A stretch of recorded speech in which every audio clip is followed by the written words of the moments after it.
Hi guys, ఈరోజు వీరభద్రుడు మూవీకి అయితే వచ్చాం. యాక్చువల్లీ ఈ సినిమా 14కే రిలీజ్ అవ్వాలి. సమ్ రీజన్స్ వల్ల 15కి అయితే రిలీజ్ అయింది.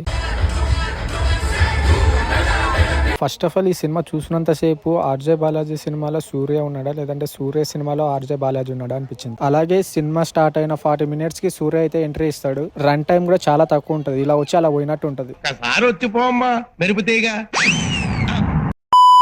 ఇంటర్వెల్ ఫైట్ చాలా బాగుంది. బట్ చాలా మంది compare with Salaar Kaateramma fight, so అంత రేంజ్ అయితే లేదు. Don't compare with Kaateramma fight. ఇంకా అలా చూస్తుండగా ఫస్ట్ హాఫ్ అయితే కంప్లీట్ అయింది. ఫస్ట్ హాఫ్ ఎలా ఉందంటే చాలా బాగుంది. ఫస్ట్ హాఫ్ మనకి ఎక్కడ ల్యాగ్ అనిపించదు, బోర్ కొట్టదు. బీజిఎం అయితే చాలా బాగుంది. అలాగే ఎమోషన్ సీన్స్ కూడా బాగా వర్కౌట్ అయ్యాయి. ఇక లేట్ చేయకుండా సెకండ్ హాఫ్ అయితే చూసేద్దాం. సెకండ్ హాఫ్ చూసాక నాకు ఫస్ట్ హాఫే బాగా నచ్చింది. సినిమాలో మెయిన్ పాయింట్ ఏంటంటే గాడ్ వర్సెస్ కామన్ మ్యాన్, వీళ్ళిద్దరి మధ్యలో పోటీ ఏంటి అనేది సినిమా. ఒక కామన్ మ్యాన్ దేవుణ్ణి ఎందుకు ఛాలెంజ్ చేశాడు అనేది మీరు సినిమా చూసి తెలుసుకోవాలి. ఫైనల్లీ సినిమా ఎలా ఉందంటే పర్లేదు, వన్ టైం వాచబుల్. ఫైనల్లీ ఈ సినిమాకి నేను ఇచ్చే రేటింగ్ 2.2. ఒకవేళ మీరు ఈ సినిమా చూస్తే ఎలా ఉందో కామెంట్ చేయండి. ఇంకో మూవీతో మళ్ళీ కలుద్దాం. Until then signing off, by.